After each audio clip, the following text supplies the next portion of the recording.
Hey everyone, Carl back once again to recap the most recent fight night from the UFC Apex. Now, if you were a boxing fan, we had the perfect main event for you. Two of bantamweight's best strikers squaring off as Rob Font took on Cody Garbrandt. Let's get to the fights.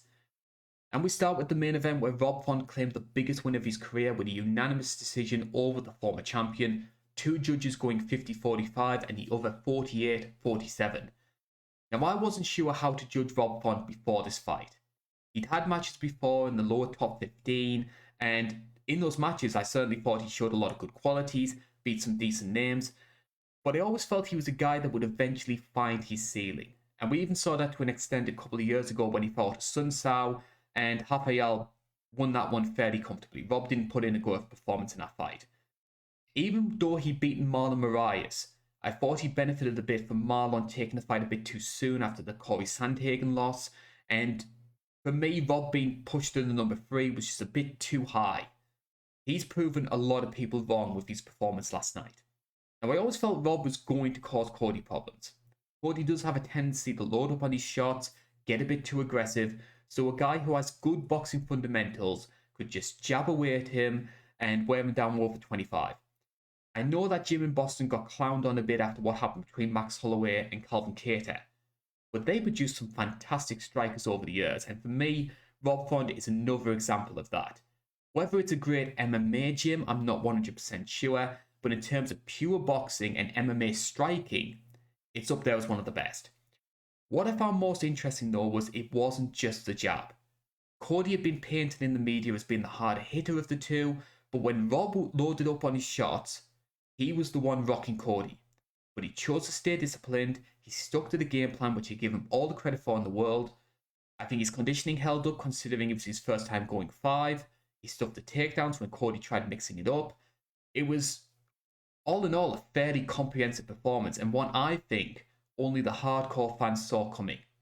Like, those hardcore fans knew that Rob was capable of this kind of performance, but you still saw people on opinion polls picking Cody Garbrandt to win like 70%, 80%, and a lot of that was based on his name value being a former champion, in my opinion. Rob Font's not going to be a dark horse anymore. The fans know who he is. Now, can he beat the Yarns, the Sterlings, the Corey Sandhagens of the world? I'm not entirely sure. I think they were just a bit too well-rounded for him. But he's earned the chance to try. In terms of Cody, I'll start with the positives. I thought his chin held up well given some of the shots he took. You'd seen all the jokes on social media about Cody no chin, so he proved those people wrong. I liked that he was taking steps to try and shield his chin by mixing in the wrestling. The big concern for me though was conditioning. I'd never known Cody to have any issues when it comes to cardio. He looked tired by the start of the 3rd round. Now that could have been the work that Rob was doing with his striking, but my big concern is, we all saw last year that Cody Garbrandt had a lot of issues with his health at the end of 2020. And my big concern for him is he's still seeing some of the signs of that. I hope that's not the case. There's some stats out there which sort of back up the downturn in form of people who were diagnosed at the end of last year and their performance when they finally came back. So that might be the cause. I hope that's not the case though, because Cody Garbrandt on his day can be a very, very good fighter. Cody's in an interesting place right now. He's only had the one win since 2016, and that was against Sun Tzu. And you could argue that 37, 38 years old, Rafael was maybe past his prime. In all of his losses, in my opinion, he's looked second best. Dillashaw, Pedro Munoz, and then again last night against Rob Font. Even the fight that most people go back to when they think about prime Cody Garbrandt, which was the Dominic Cruz fight, that to me felt like it was more to do with alpha male having so much knowledge on Cruz rather than Cody's own qualities. Controversial take, I know, and I apologise if there's any Cody Garbrandt fans out there that don't agree with this. That to me was the only time Cody fought successfully with that level of patience. For me, he needs to take a step back and find where he stands, and that's going to be a hard thing to do in a division like bantamweight. In terms of the rest of the card, I'm going to go on a little bit of a tangent here. Can we please start giving Carla Esparza more respect? Because here we have a girl who's a former UFC champion. She's always been in or around the top 5 at strawweight, and she's won her last 5 fights against fighters who the UFC have heavily pushed. And yet I still see people out there who mock her appearance, say that she's no good. I even had one guy the day before the fight, saying that she should be cut and go to Bellator. And I don't know if it's because she's grappling heavy, because she had that fight against Joanna where she did look very second best, whether it's sort of the residue of winning the belt on The Ultimate Fighter. She sort of gets tarred in the same way as like a Nico Montano, but she deserves a lot more appreciation for her skill set. Last night for me was one of the best Carla Esparza performances I've seen for a long time. Now, Carla often has this tendency to favour position over the finish, but this time I felt the grappling was a lot more aggressive. She was looking for submissions. She landed that hell of an elbow to cut Yarn up at the end of the first, and once she got crucifix, it was game over.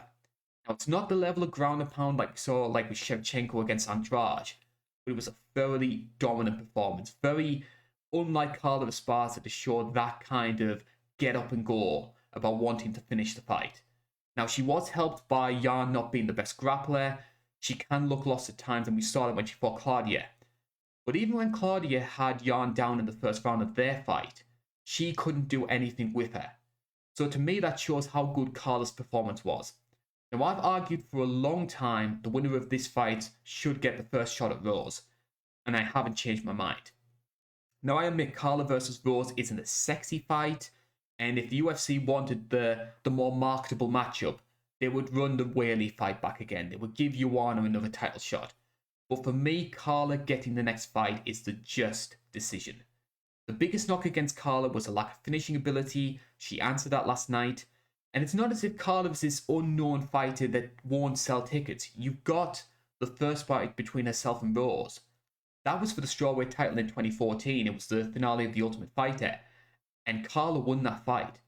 So you can sell that fight on the veteran champion wanting to try and get a belt back.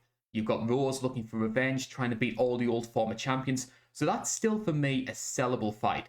Plus, if you do that, you run Whaley versus Joanna too, which that could be a hell of a UFC Fight Night main event. Hermanson versus Shabazian played out the way I thought it would. Now, I said on the 262 preview, if you go back and watch that, Jack would take a lot of big shots early on, probably give up the first round. But if Edmund wasn't able to land the killer punch, Jack would drag him into deep waters, and the fight would pretty much play out the same way it did with Edmund versus Derek Brunson. Now, I will give Edmund credit. He had a better second round than Jack did a first round. But once the third round hit the limitations on the ground and the conditioning issues we've seen with Edmund, they came to the fore once again. Now, I'm not going to jump on the anti-Glendale train like everybody else is going to. Now, I think there are better training camps out there, don't get me wrong. But for me, the issues Edmund had are the ones which will come in time. He's a young fighter who's only, 22, 23 years old, and he's competing at a level which we've seen twice now is too high for him. I would like to see him face a couple of guys below him to rebuild his confidence. Someone like, say, a Julian Marquez, for example. People who might maybe not test his grappling limitations. The first round against Brunson and the first round against Jack show that there is a good fighter still there. And he can be that guy, just not at this moment in time. Not much else to talk about in terms of the prelim portion of the card. I will give a call out to Court McGee. Veteran guy, he doesn't get lauded all that much, but that was a pretty comprehensive win over Claudio Silva. Bruno Silva got the best finish of the night in my opinion. Deserved his performance bonus. And also I've got to give a mention to Paul Felder. He announced last night his retirement from MMA. Now I'm not going to exaggerate Paul's career and claim that he should have been world champion or anything like that. But he was a very hard-working fighter. He made up with some of his technical limitations with a ton of heart. And any fighter who makes the top 10, or the top 6 in his case, in a division like lightweight, deserves a ton of respect. And look at the guys he's beaten. Edson Barboza, Danny Castillo, James Vick when that still meant something. Charles Oliveira. People forget that Paul Felder was the last person to beat Oliveira, and he did it convincingly. Stopped him on the ground. He's a very good career. I think he deserves a ton of appreciation, and I have seen a lot of people on social media, people within the industry, even fans like myself, give Paul Felder a lot of praise for his achievements. If he's as good as an MMA fighter as he is as a broadcaster, and in my opinion, he's got a hell of a lot better since he started doing it with Bisping and Fitzgerald, he's going to knock it out the park too. So thank you very much for such a good career, Paul Felder. I'll certainly be watching some of your fights on Fight Pass tonight. And with that, that's a recap of the UFC Fight Night card for Rob Font versus Cody Garbrandt. No recap show next week because simply we haven't got any fights going on. So I'm going to be back in 2 weeks' time where we've got yet another heavyweight main event taking place at the Apex. Two guys looking to bounce back from disappointing performances last time out. Jairzinho Rozenstruik versus Augustus Sakai. I'll be there to cover that one. Please like, share, subscribe, do anything you can to support this channel. And please check out It's Not Cage Fighting. We've got a great video coming up this week on Wanderlei Silva. Bye bye for now.